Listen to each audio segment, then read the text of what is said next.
Hello, Mama's Fallen Angels. This is Big Robbo, and I am here with Steve Blaze of the band Lillian Axe, also of the band Angel that you'll probably remember. We're going to hit on both, but I want to start, Steve, with Lillian Axe. Of course, a lot of things going on.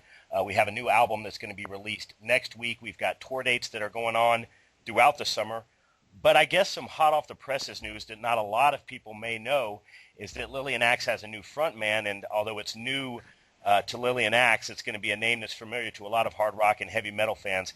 Tell us a little bit about Ronnie Monroe joining the fold and how that all came about. Well, thanks for having me, Rob. I appreciate it, man.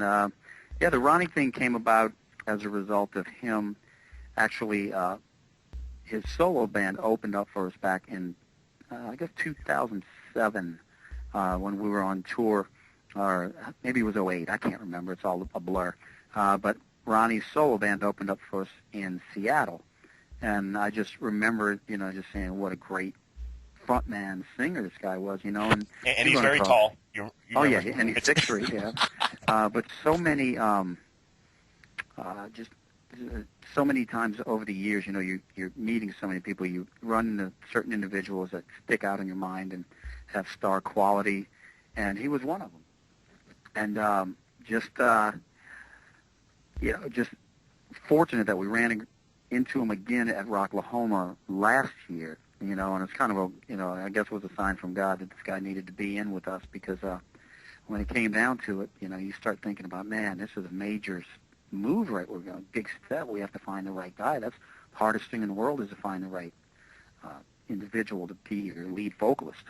And so many things involved in that, not just, like find a good guitar player, bass player, drummer, dime a dozen. But you got to find so many elements involved that are very difficult.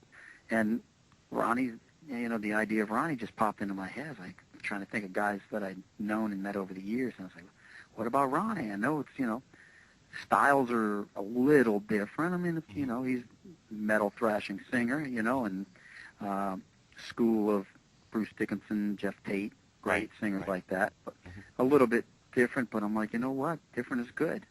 And I know that, once he would get involved with us, it would be a great fit. I can just tell. And so we contacted him, and he studied up on us. I mean, he knew who we were. We knew who he was. But, these kind of things, you got to dive deep down in and find out things that are important. So we did, and it worked out well. He flew down. We spent several days together rehearsing, taking pictures, stayed at my house. We hung out, got to know each other, as quickly as possible.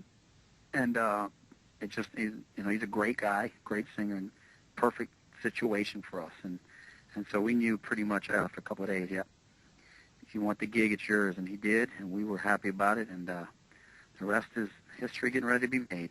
Right. And, wanted to let everybody know in the research that I did before the interview, no hard feelings for Derek, but I think that folks on our side of the stage, the consumers, Steve, certainly don't know all the rigors that go into touring. We go out and see our favorite bands on a certain night, and, it's a big-time deal for us. We go out and have beers and rock and roll and things like that, but it's more it's more to it than that from a band's point of view to put together a strenuous tour like that, and that was the situation with Derek, correct?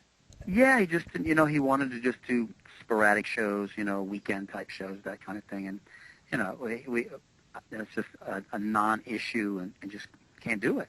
Right. We're a band that's got to be out on the road. We've got to tour. We've got to be out there. We've got to, tour as much as possible, especially with the way the economy is now and the way the music industry is. Touring is essential to get people to become aware of you. You have a new record out, hear your new stuff. It's very important, and we want to go to lots of other countries as well. And there's no way that we could proceed as an international touring band and a recording artist with only doing a couple of shows a month. It just doesn't happen. So, we very amicable split. We wish him all the best. I know he's going to do very well wherever he goes, but he just didn't want to beat the trails down. He wanted to stay close to home and do his thing there. So,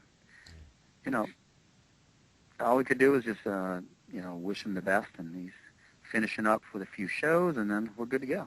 Yeah, and I think that fans understand now more than ever, Steve, that, no one likes to talk about the bottom line, especially when it comes to rock and roll. But whether we want to talk about it or not, it's there. And with the way the music industry is going, you really have to go out and sing for your supper. It doesn't come to you anymore. You have to really go get it. Oh, absolutely, man. You got to take it by the throat. Yeah. So that's what we're doing, man. And Ronnie's going to be a great addition. He's a monster on stage. So we're happy. Yeah. He sure is. Deep Red Shadows is the album that's going to be available to you other mortals out there on the 20th, but I've already heard it because I guess I'm an insider, but I'm enjoying it a whole lot. I want from your perspective, Steve, to tell folks what you think they're going to get when they go out and get their hands on Deep Red Shadows on the 20th of this month. Well, first of all, this record it's one of those records that it's an emotional type record. I mean, from the heavy stuff, from the big chords to the emotional vocals, the wailing. There's just so much feeling to it, and it's all kind of based around the pain of life and death, romanticism, vampire mythology, immortality, all the kind of gothic themes.